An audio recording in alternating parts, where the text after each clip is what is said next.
What a mess. I am completely redoing my DRO.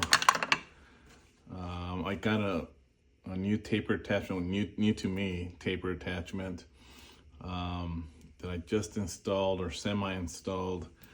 But I'm wanting to move my DRO. I had it installed on this side, but I didn't like it because I couldn't use this carriage lock. I had a different bolt here that was like super narrow so that I can reach it because this was like right on it. So I'm gonna move it over this way. That way I could put my original carriage lock back on. So I'm gonna bolt it on this side, and at the same time I'm also putting on a shield here so that I can stop any kind of chips falling inside of there. Let me see if I can have my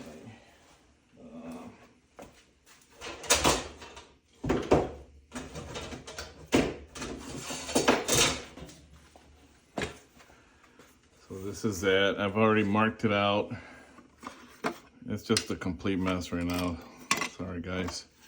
So this is the form I got. So eventually what I want to do is put this right in here. So it'll sit right in there and it'll move along with the cross slide. It'll come with it. And then I'll have a separate attachment here that's gonna bolt down in here with the carriage. That's gonna actually hold the sensor for my DRO.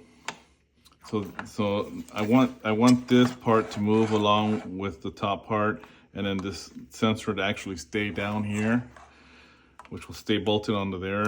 And I'm gonna create some kind of a brace that's gonna go from down here and bolt under here, come out and up, and then bolt onto this. And then at the same time, use that same bracket or brace to be able to attach some bellows that are gonna come across here to protect the waist, which I'm still waiting for them to come in. So they'll be attached to that. So no matter how I move my cross feed, the bellows will stay there. They're not gonna move because only this moves, and this will stay here and the bellows will stay in line. So that's the plan. Also I want to create like a little wall right here. And I bought a new I don't know if you can see it, a new pan underneath that catches the chips. I have a much bigger one now. It's gonna go all the way to the back. And then I'm gonna rivet or screw on at the very back wall and the side wall like little flaps that'll lay over this pan, so that I can just blow any chips and it'll land right in there, and then I can just easily just pull the pan and throw it away. So all of this is an effort to kind of keep everything tidy and, you know, make the life of my lathe go a little bit further, because I spent a lot of time and effort restoring the south bin, and it's kept pretty good. But I mean, there just come times where I'm doing a lot of work on it and the chips stay and I don't clean it and it just stays there. So I want to be able to just kind of blow stuff off and protect everything pretty much. And I think I'm gonna put some bellows on this side as well, you know, so it'll protect both sides. I'm not sure yet how I'm gonna connect it back there, but I'm gonna make several videos doing these different steps. And then I have another video coming up too, where I created, I don't know if you can see it there, you may not be able to see it there, but it's a design that I made that allows you to connect a DRO to your tailstock, but it uses the little hole for the little dauber.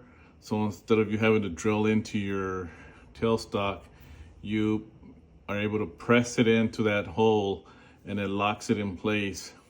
and it's got a flat surface, and so you'll be able to screw or bolt or epoxy your like calipers onto it, and so that way you don't mess with the integrity of that tailstock. Like, it keeps it all original without you having to drill holes into it or anything like that. I'm not showing it right now because I did try to epoxy part of it and it looks like ass. But I will show it here soon. I just need to clean it up, and I have the designs already. I'm not sure if I'm just gonna sell the 3D parts, and then you get your own caliper, or if I do the whole thing. I don't know. You guys give me an idea of how you would want that. If I just sell you the 3D parts, it's a lot cheaper.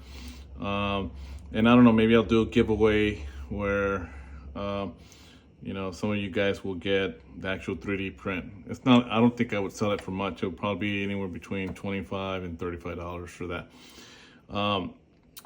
Anyways, that'll be on the next video. But for now, this is what I'm working on. DRO, moving it from this side to this side, completely installing my taper attachment that I got. And then I have to kind of redo the DRO on the back because I had it attached to the 2 holes that the taper attachment attaches to. So I can't use those holes anymore. So I had to move just the sensor part. The actual scale itself doesn't have to move at all. And then, of course, this part here, which when it's completed, it should work something like this. So it'll protect the scale, any debris from falling in here, protect the sensor, and then of course you'll have the bellows coming out this way, protecting it that way. So only this would move that way with this. Of course the scale would move with it. I don't know if I can do that. Hold on. Kind of like this. Yeah, so I mean, the good thing is to be able to make your design on cardboard, and then once you do, you switch it over to this, to it's just aluminum. So it should work out there. So I'm getting ready to cut that, and I think I'm gonna leave it that length. I don't know yet. So it should go somewhere like here, and we'll stay that length, and then maybe round off the edges. Actually, no, that's not true. I'm gonna fold maybe an inch in. It's gonna be rolled in, so it kind of overhangs. I don't know. We'll see. That's the plan, anyways. I guess as I'm recording the videos, you'll be able to see if that comes into fruition or not. And then I also got a new nut because when I got the taper attachment, I used a different nut than the previous crossfeed that didn't have this longer side. So I got a new nut. I don't have the screw for this, so I need to put a screw there. I don't have the screw to lock the taper attachment. I'm using a screw that belongs to a, what is it called? The Atlas candlestick tool holder, you know, the cutter, you know, you tighten down to hold on the cutters. It looks real similar to South Bend. So I don't know, I'm gonna try to use this. If not, I saw a bunch of them on eBay that I think I can use. I think I can use the same one that I used for the carriage lock and use it over there. And then I have to make a shoe that goes underneath that actually clamps onto the ways. So that's the plan for now. Something to kind of look forward to.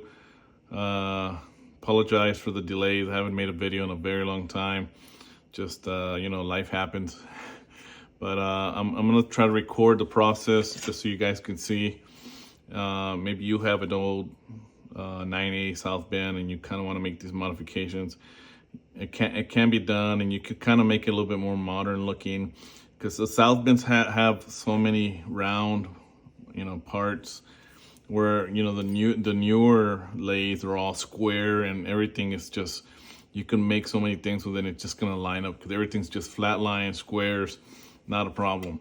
The older ones, they actually had a little bit more taste, in my opinion, and everything was rounded off. It looked really cool, like the old cars and the old trains of the days.